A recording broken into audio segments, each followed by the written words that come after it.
Here it is, Star Wars Force Awakens. Now don't worry, this is going to be a non-spoiler review. I'm not going to be talking about the plot at all really. I'm simply going to tell you my thoughts on it. Suffice to say, this movie is the return to a galaxy far away. It really picks up around 30 years or so after the events of Return of the Jedi, and we're introduced to both new and old characters, and it really does kind of, the advantage that this one has over the prequels, you don't know where it's going. This is really uncharted territory for us.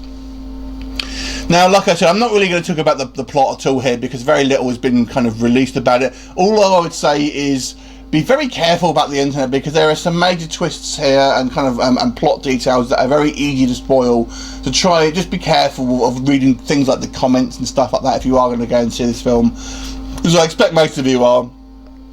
Anyway, so I'll simply give my opinions on it. I'm going to give my negative stuff first of all, I think, and then we'll talk about the stuff that I did like. So, negative stuff.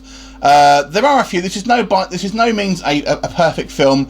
Now, when you look at the prequels, you're thinking, man, there's so much wrong with them. There's different things wrong with this film, although they're never as bad as in the prequels, basically. First thing I would say, this borders on sci-fi comedy a little bit sometimes, and some of the jokes are good, and I understand you want to have a few jokes. The original trilogy had a few jokes, but sometimes they were a little bit too much, and it kind of maybe bordered on spoofing sometimes. Not quite, but nearly. So that would be the first thing. The second thing, because this comes from Disney, Disney don't seem to have much luck with their villains in regards to their live action stuff. They kind of do it in Marvel with a couple of exceptions, and this one is the same. The villains are a little weak, if I'm honest. So Captain Phasma, all I'll say is, what was the point? What was the point? You literally, that's all I'm going to say. You'll be disappointed if you're hoping to see a great deal of that character. General Hux, played by Donald Gleason. A little bit hammy acting, I have to be honest with you.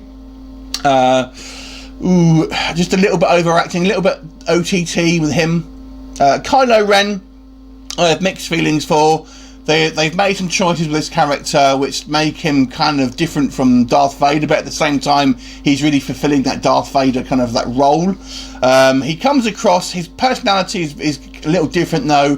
He comes across as very young, I would say, and very kind of, if you can imagine the youth of today, and then sometimes how they can act, it kind of, and then you put that in a kind of science fiction setting, that's pretty much where I go. The writing of this film has made some decisions for him that I don't all agree with, to be honest with you, but at the same time I do find him fairly interesting. So Kylo Ren I have mixed feelings for.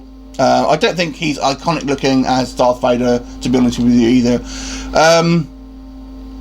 Daisy Ridley, I thought she started off, I know she's got a lot of praise from a lot of other reviewers. I actually thought she started off kind of a little bit, her character just seemed, I don't know, I wasn't a big fan of her character first of all, but she grew on me throughout the film. So by the end of the movie I kind of enjoyed her character, and I liked her, but at first it took me a little bit of a time to kind of warm to her. And a couple of other things that, again, this is to do with writing. God, this is difficult without telling you. So there are a few plot points here that I feel a bit questionable. One of the things is when you see the film, it's pretty obvious. That will kind of be fairly divisive, I would say. But another thing that kind of bothered me probably more than that, is a certain character becomes like a super badass basically in multiple areas without any training, it seemed, which I found odd. And what happens to them, I thought, how would they know how to do that? I don't know, it just kind of, that bothered me a little bit. On to the positives though, this definitely recaptures that Star Wars feel. If you were a fan of the original trilogy, this captures that magic again. It definitely feels like it's the same universe. Whilst the prequels I didn't feel did. I thought the action here was all good. I thought there was an engaging storyline. I've heard some reviewers say it's not a lot of action in it.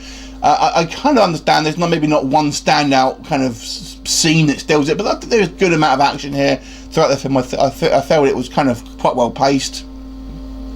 I love obviously the special effects. Obviously, they've used a lot of practical effects mixed in with CGI, and I think it's done for the most part seamless. There's a couple of shots where the CGI is a little wonky here and there, but you know, maybe we're just not that level of technology where it's going to be seamless throughout the whole film now.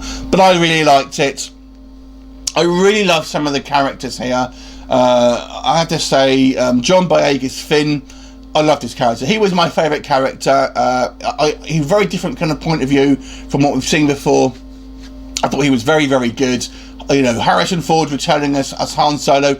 Out of all the original cast, he is the one who you're going to kind of spend the most time with. I was surprised actually how much time we did spend with him. I was expecting more or less a cameo, but he's really a major part of this film.